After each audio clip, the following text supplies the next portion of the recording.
ایک ٹوٹے زخمی ٹھکرائے دھتکارے ہوئے مرد کی خاموشی سے ڈرنا چاہیے۔ انسان کے صرف دو استاد ہیں، ایک ہے غم اور دوسرا بے وفائی۔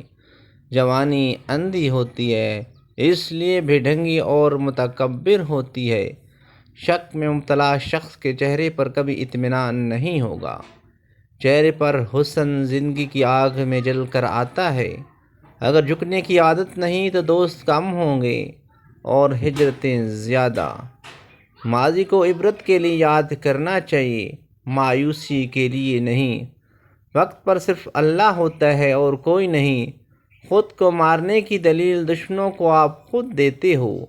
زیادتی، ظلم، ناانصافی، غداری، بے وفائی، تحقیر معاف کی جا سکتی ہے، بھلائی نہیں۔ جن کے پاس زندگی کا علم نہیں وہ آپ کو جھٹلا دیں گے۔ کمزور انسان اوروں کا سہارا لیتا ہے اور ان کی پہچان کے تحت پہچان بناتا ہے۔ اصل وہ شخص خطرناک ہے جس کے بارے میں اندازہ لگانا مشکل ہے۔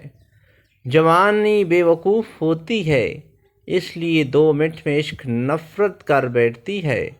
شعور اور حقیقت پسندی والے لوگوں کا مسئلہ حساب کتاب ہے، جس سے ماورا وہ دل نہیں دے سکتے۔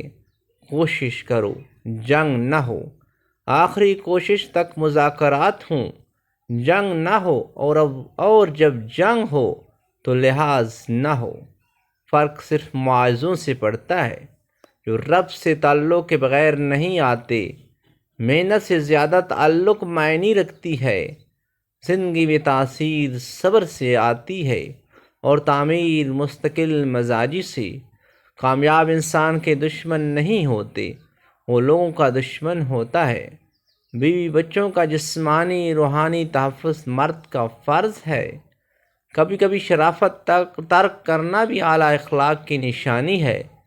کسی ایک جانب ہونے سے پہلے یہ سوچنا بہت ضروری ہے، اللہ کس طرف ہے؟ اللہ، رسول، ملک، قوم، فیملی اور سلطنت۔ اس سے زیادہ سوچنے کی ضرورت نہیں۔ زندگی میں عام انسان وہ ہے جس کے غم اور درد عام ہے۔ خاص انسان وہ ہے جس سے معاشرے نے قبول نہیں کیا۔ عزت، شرافت، ادب، اخلاق، عقل سے بات اگر سمجھ آ جاتی، لوگوں کو آپ صلی اللہ علیہ وسلم جیسے حسین انسان کو جنگی نہ لڑنا پڑتی ہے۔